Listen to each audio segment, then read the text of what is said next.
Kamu main film aku nggak? Hah? Jadi hantu bang? Makanya misalnya ada kekerasan yang bentuknya struktural, misalnya kayak korupsi. Okay. Korupsi itu kan kita nggak ngalamin langsung, tapi kita merasakan dampaknya. Nah ini yang ada di film ini yang aku rasakan juga kayak, wah gila ya ternyata sekrusial ini nih gitu, kayak sepenting ini nih edukasi tentang semua problem-problem yang ada di Indonesia ini gitu. Ya, salah satunya tuh setelah selesai film ini dan bermain karakter Diana, oh iya ya, ternyata menjadi ruang yang aman dan nyaman untuk orang-orang di sekitar kita itu penting. Jadilah pendengar yang baik gitu. Aku bener-bener pas ketemu abang pertama kali aja tuh aku nangis gitu, kayak ah gila segininya banget gue ya. Kayak jadi aku kayak udah intuit ke peran itu, justru aku jadi kayak aduh berat banget ya ininya gitu kan.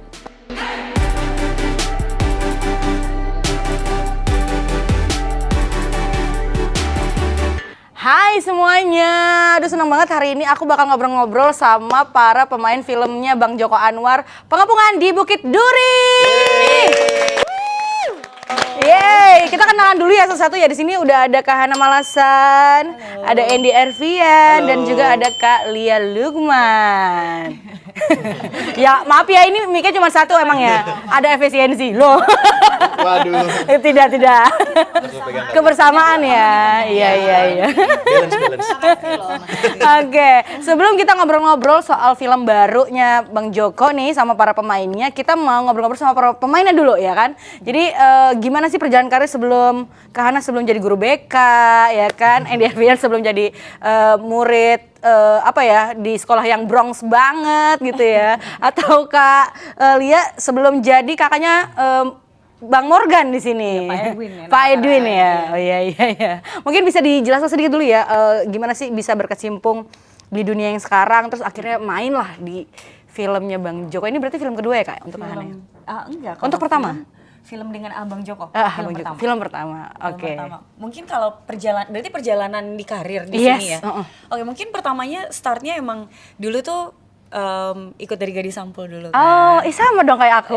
Kita sama-sama di Sampul. Iya, aku cuma beda sampul aja ya. Tapi pada saat itu karena masih SMP, jadi masih harus sekolah dulu, selesai kuliah, selesai dulu, baru dari situ akhirnya ada ketertarikan untuk sebenarnya dari dulu emang kayaknya seru nih di film, karena film itu kan prosesnya panjang, ada risetnya, terus kita bisa jadi apa aja, dan itu yang ternyata proses dari pembuatan film dan pencarian karakternya yang aku suka sekali gitu. Dan akhirnya mulai 2015 dapat film pertama, waktu itu Night Bus namanya judulnya. Lalu dari situ cukup struggle karena susah ya, karena film belum banyak pada saat itu. Jadi pemain juga masih banyak yang dipakai yang sama. Dan akhirnya di tahun 2019 mulai terbuka karena waktu itu mulai lagi di film Cinta Bete judulnya. Dan dari situ sampai sekarang alhamdulillah nonstop sih. Iya. Belajar acting juga nggak sih Kak jadinya atau gimana? Akhirnya lebih ke belajar di proses. Pada saat proses pembuatan film-filmku aja, dan sempat juga sih ikut kayak mungkin short course, lebih ke yang kayak gitu, sampai akhirnya cita-citaku emang maksudnya terlibat dalam produksinya film Joko Anwar, Abang Joko gitu. Dan akhirnya tahun kemarin berhasil dan senang sekali. Seperti mimpi yang terwujud gitu. Oke, mungkin kita tanya Andy dulu ya, nanti baru abis ini kita nanya-nanya soal karakter masing-masing di film ini. Kalau aku udah masuk ke dunia entertainment ini dari kecil. Dari SD ya kamu 3 ya? tahun. 3 tahun, baik. Jadi kalau dulu kakak-kakak suka lihat ada iklan anak-anak kecil itu banyak akunya. Iya. Dulu Kamu ya? Oh tidak, bukan. Dulu awalnya iklan, memang banyak iklan. Habis itu aku mulai main sinetron. Terus aku alhamdulillah di tahun 2010 atau 11 aku mulai masuk film pertama aku.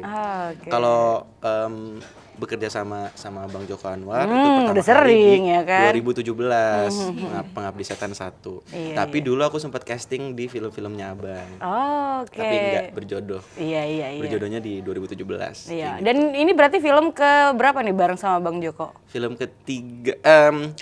Kalau bareng sebagai Abang director itu ketiga. Tapi aku pernah main di satu film bareng sama Abang yang Abang jadi pemainnya.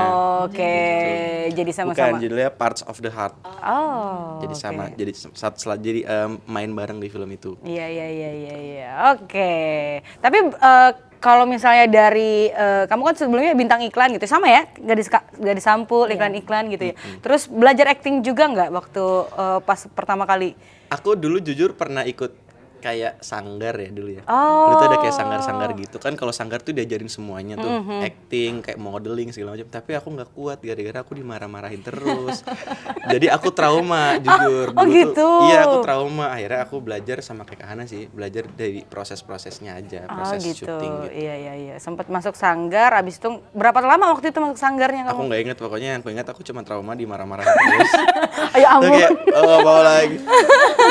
Iya. Mungkin makanya itu kayaknya kamu dapat peran di sini kayaknya ya, sering dimarah-marahin. Kalau di sini dipukulin gitu ya. Iya. Kayak gitu sih. Oke. Nah, kita dengerin nih kayaknya cerita kalian paling unik ya. Nih tadi sempat udah ngobrol dulu soalnya. Kalian gimana perjalanan karir sampai sekarang? Ini berarti film pertama loh ini Iya ya. loh. Kalau ini kan gak disampul, aku sampul buku Sampul kayaknya ya. Enggak, sebenarnya kalau aku actually ini bukan bidang aku. Oke. Bener-bener kayak ini ya film pertama aku gitu. Awalnya tuh Bang Joko WA aku pagi-pagi. Tadi aku sempat ngobrol ya sama kamu. WA gini, Li kata gitu. Oh kayaknya mau cari suamiku di kali Kak. Terus kali mau nyari Mas Lukman ya kali gitu. Kamu main film aku nggak? Hah? Jadi hantu Bang? Ya aku spontan aja karena kan emang terakhir abang lagi syutingnya film Siksa kubur genrenya terakhir ya. horor. Terus aku mikirnya hantu nih gue gitu kan. Jadi hantu Bang gitu. Enggak lah katanya gitu. Hah apa Bang gitu kan. Terus aku tanya dong. Aku Bang Joko WA aku salah nggak sih gitu kan? Enggak katanya gitu, nggak apa-apa temuin aja dulu katanya gitu kan. Udah akhirnya ketemu apa ngobrol baru kayak abang itu kan orang jenius menurutku. Jadi begitu dikasih tau Bang aku jadi apa sih Bang, aku tuh benar-benar blank loh ya gitu, memang bukan dunia aku. Jadi aku kan nggak paham nih gimana gitu kan. Abang ngobrol sama aku, udah kamu pasti bisa kata gitu. Yakin banget, terus mau ditolak juga nggak mungkin ya. Sombong banget gue gitu kayak. Siapa yang berani menolak Joko Anwar Iya gitu kan? ya? Terus kayak ya udah deh aku datang dulu aja, nanti kalau nggak mau ya udahlah ya gitu, aku ngomong aja gitu. Terus aku bilang, Bang jadi apa sih aku deg-degan banget. Jadi mau datang ke tempat abang, mau ketemu abang tuh aku juga deg-degan, aduh gimana ya aku bilang gitu kan. Terus abang bacain gini-gini, aku kayak oh ya udah oke boleh deh Bang. Sebentar doang kan ya Bang. Iya katanya gitu. Oh ya oke deh oke. Terus ya oke lah, maksudnya ya coba aja dulu gitu. Ya cuman emang kan Bang Joko nih lumayan sering merekrut para pemain-pemain baru gitu ya. Nah kalian sempet nanya nggak sama Bang Joko kenapa memilih saya gitu sebagai? Oh udah ya. Aku tanya Bang nggak ada pemain lain? Kan maksudnya mungkin gimana ya, maksud aku udah aku nggak mau nanya panjang Bang, nggak ada yang lain, pilihan lain apa gimana. Jadi kan tetep ya masih kalau nggak jadi aku bisa ya udah oke nggak jadi gitu kan. Terus kata abang enggak kau pasti bisa. Gitu ya Bang ya. Ya udah oke, aku yakin aja karena dia yakin ya aku harus yakin sama dia gitu aja udah. Aku tuh jadi kakaknya si Morgan. Oh, oke. Jadi teman gurunya si Hana. Oke, mungkin bisa diceritain sedikit Kak, ini karakternya seperti apa sih di film ini, si Sylvie ini, terus ya itu dulu aja. Nanti kepanjangan iya. Kamu bingung ya, iya. Nanti melebar ya. Aku jadi punya adik, itu Morgan, namanya Edwin di karakternya. Sebenarnya kita tuh berdua adik kakak yang solid, kompak banget gitu loh. Jadi kalau ibaratnya lu dicolek, gue pasang badan buat lo. Pokoknya yang saling protect each other gitu. Kita dari keluarganya sebenarnya harmonis. Ibu bapak kita tuh jualan gitu. Kayak jualan, terus ya kita layaknya adik kakak lah ya, sekolah apa segala macam, dan kita juga punya hobi yang sama. Kalau aku di karakter ini hobinya nulis, jadi everything ditulis gitu. Kalau adikku hobinya tuh menggambar.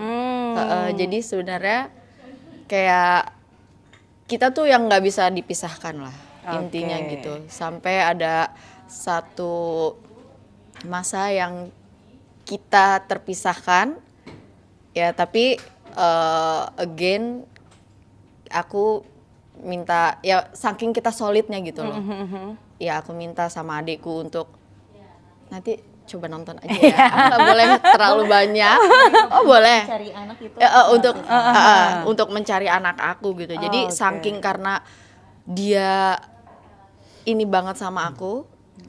Jadi Sayang banget sama kakaknya gitu Iyalah, ya. karena Ya kan- udah aku akan cari keponakanku gitu. Iya gitu, karena aku bilang kamu harus cari dia gitu kan. Dia jadi kayak aku merasa dia kayak berkorban banget iya, gitu iya, jadinya buat aku. Oh, jadi inilah sumber masalah dari film ini ya. Jadi dikasih misinya sama kakaknya gitu ya untuk nyari karena anak. kan ya sih minum itu cuma minta tolong sama siapa Iya sih, gitu bener, kan. bener. Oke. Gara-gara itu makanya adik aku jadi Makanya ceritanya ini berjalan iya, gitu ya. itu sih. Oke, nah sekarang kita tanya dulu nih sama Andy nih. Andy di sini berperan sebagai apa? Kalau kita nonton trailernya kan dia apa ya, udah mengalami kekerasan gitu ya. Coba ceritakan apa yang terjadi sama kamu di film ini. Aku berperan sebagai Kristo, aku salah satu murid di dalam sekolah itu.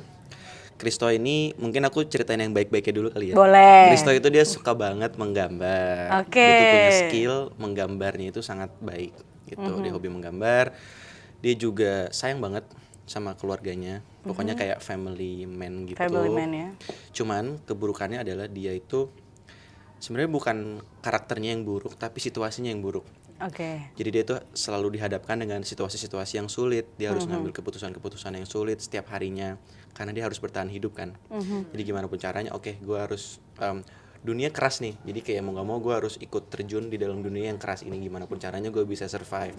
Nah disitulah problem-problemnya Kristo. Dan kebetulan Kristo ini yang dicari oleh Pak Edwin Morgan. Nah aku tuh abu-abu sebenarnya. Karakter aku tuh abu-abu. Aku anak baik tapi kalau ngeliat nih anak baik nih, tapi dibilang anak baik pun juga enggak gitu. Jadi Gitu.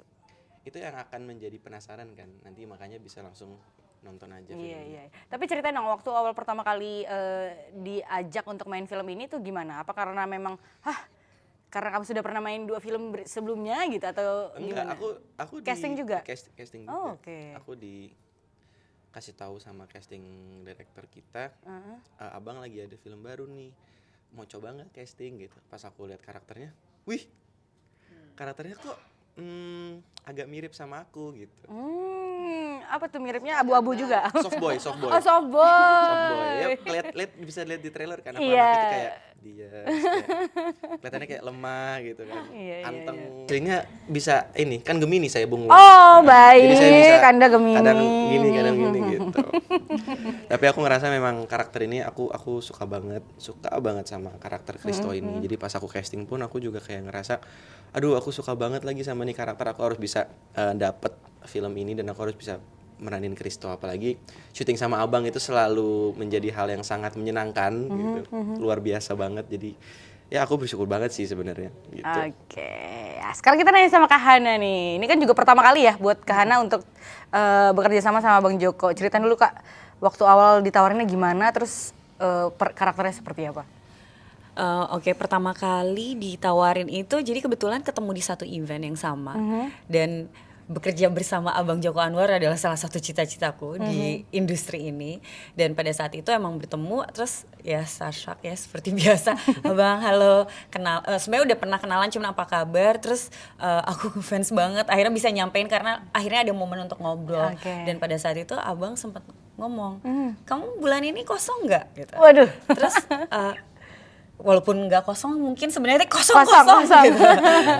Terus akhirnya kenapa Bang? Terus akhirnya aku tuh ada film, aku pengen ngajak kamu mau casting.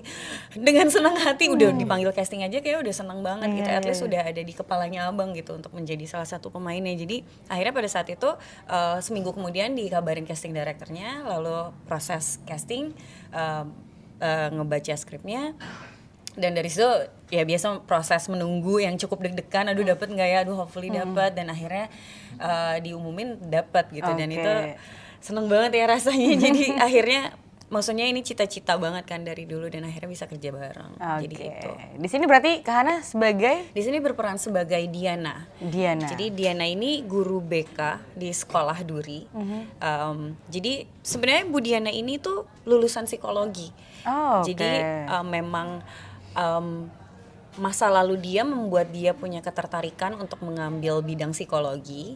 Dan ketika lulus dia ingin men-challenge dirinya sebenarnya. Kan psikologi sebenarnya dia bisa jadi psikolog gitu atau apa. Tapi buat dia untuk mengajar di sekolah Duri adalah suatu tantangan yang membuat dia fulfilling gitu.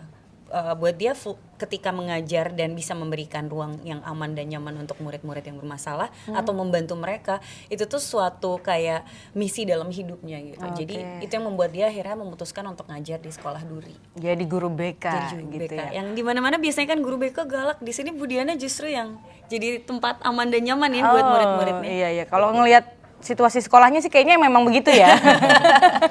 Tapi untuk pendalaman karakternya di sini bisa diceritain nggak Kak? Maksudnya apakah memang sampai ke psikolog atau seperti apa untuk menjadi Diana? Sebenarnya, nah ini salah satu peran yang ketika ditawarin, oh ini relatable banget karena kebetulan aku itu datang dari keluarga akademisi, bapakku dosen, kakakku juga begitu juga dengan kakekku. Jadi sebenarnya udah cukup familiar dengan dinamika pendidikan itu dan sekolah itu seperti apa. Walaupun mungkin ini lebih ke SMA ya.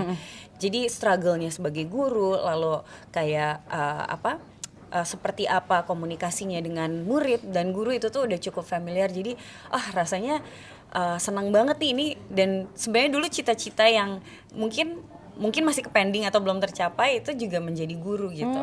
Jadi ketika dapat peran ini seru banget ya, nggak terlalu banyak riset, lebih banyak diskusi karena udah familiar kan. Jadi diskusi dengan abang seperti apa dan akhirnya menciptakan karakter Diana tersebut. Diana, oke. Kalau Andy gimana Andy? Andy ada bedanya sama karakter-karakter lain dalam pendalamannya seperti apa nih sebagai siapa tadi ya? Christo. Aku lupa. Christo, ya.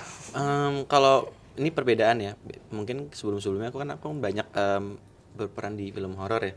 Mungkin perbedaannya dari approach aku ke karakternya itu sendiri sih. Kayak gimana caranya aku bisa ikut merasakan apa yang karakter Christo ini rasakan. Karena menurut aku Christo ini bebannya itu bukan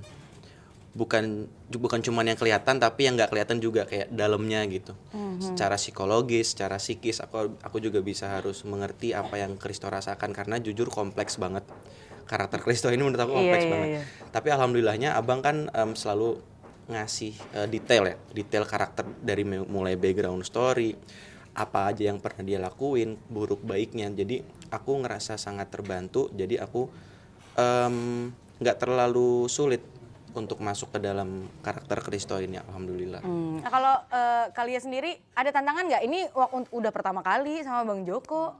Tantangan di film Pengepungan di Bukit Duri ini seperti apa sih kalau yang dirasakan sama kalian?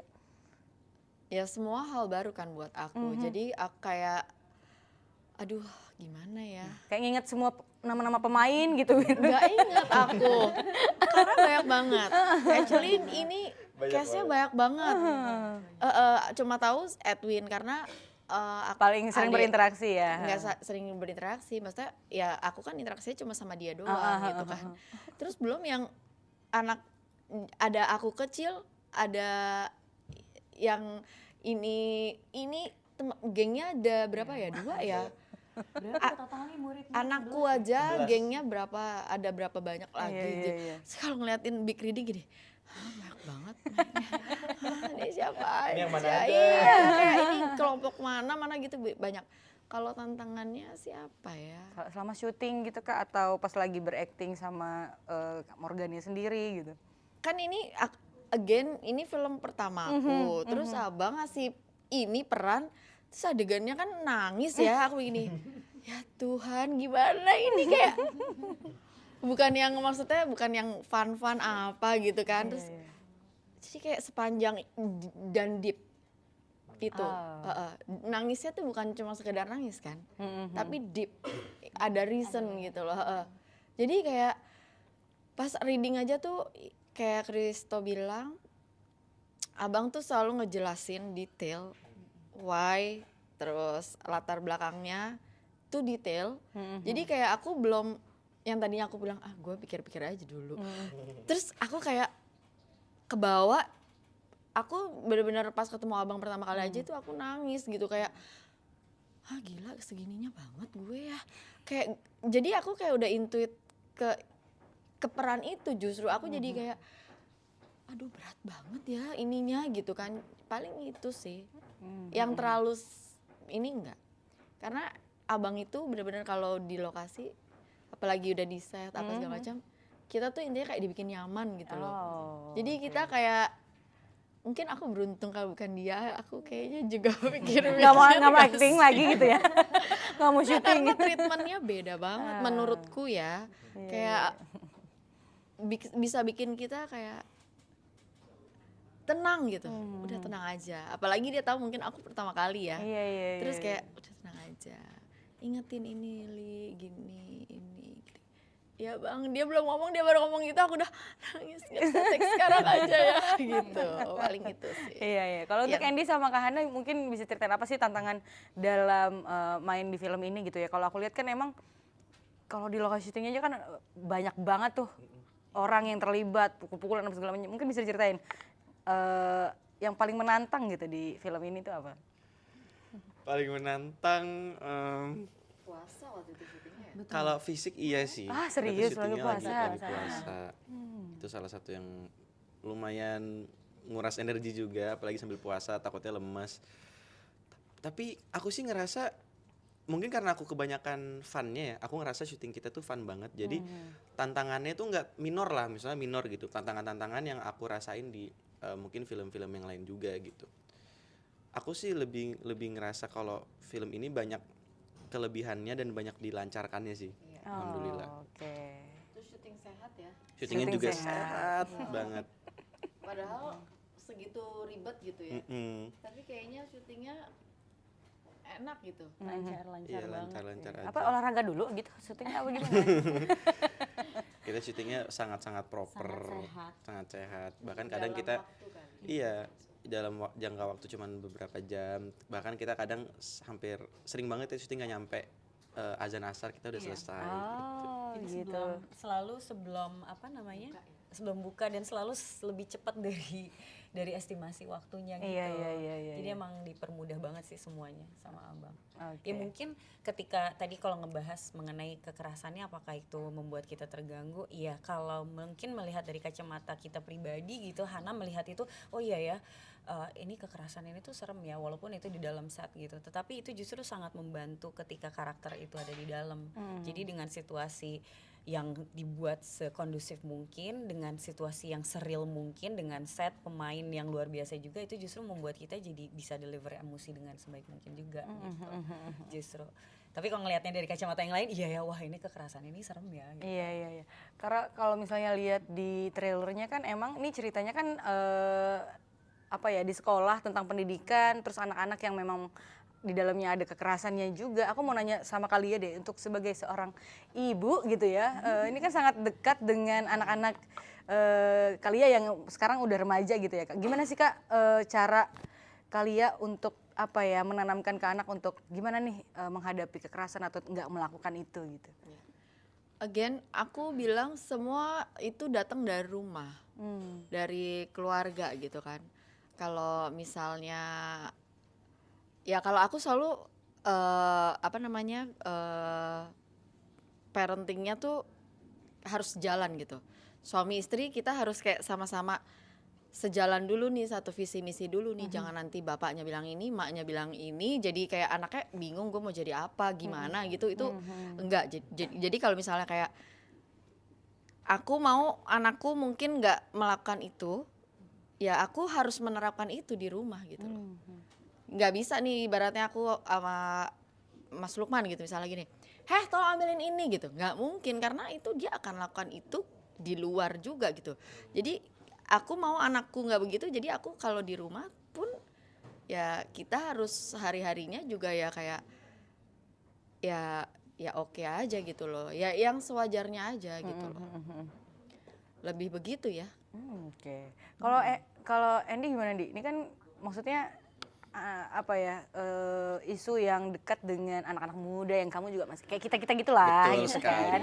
Nah dari kamu ngeliatnya gimana sih, maksudnya mungkin ada banyak lingkungan-lingkungan sekolah gitu yang masih terjadi hal-hal seperti ini yang mungkin digambarkan dalam film ini. Betul. Sebenarnya menarik banget karena aku pun ketika aku syuting film ini aku juga jadi kebuka gitu. Mata aku, kebuka pikiran aku kalau ternyata kekerasan itu memang terjadi di mana-mana ya. Dan itu kita rasakan. Aku percaya kok hampir setiap orang pasti mereka pernah mengalami kekerasan. Entah menyaksikan atau mungkin jadi pelaku kekerasan itu sendiri. Nah, kalau kita ngomongin kekerasan di remaja, contoh tawuran deh yang ada di sekolah, yang ada di remaja. Kenapa bisa ada tawuran itu? Karena aku sih kan ini kalau menurut aku ya dari kacamata aku, tawuran itu juga salah satu kekerasan yang diwarisin gak sih ke generasi-generasi, setiap generasi gitu. Karena belum ada langkah nyata yang kita lakukan untuk ilangin tawuran itu sendiri, gitu. Karena kekerasan itu kan mungkin kayak lebih banyak orang untuk mengubur kekerasan, karena itu mungkin bisa menyebabkan trauma segala macam. Nah, kenapa bisa terjadi tawuran? Kenapa bisa terjadi kekerasan di remaja?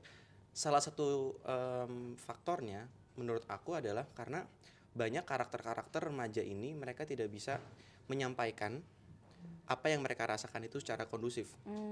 Jadi akhirnya mereka melampiaskan ke orang-orang lain gitu. Iya. Nah, itu kan salah satu kegagalan juga tuh, entah dari kegagalan parenting, entah dari sistem Sekolah pendidikan, gitu ya. sekolah, guru atau segala macam.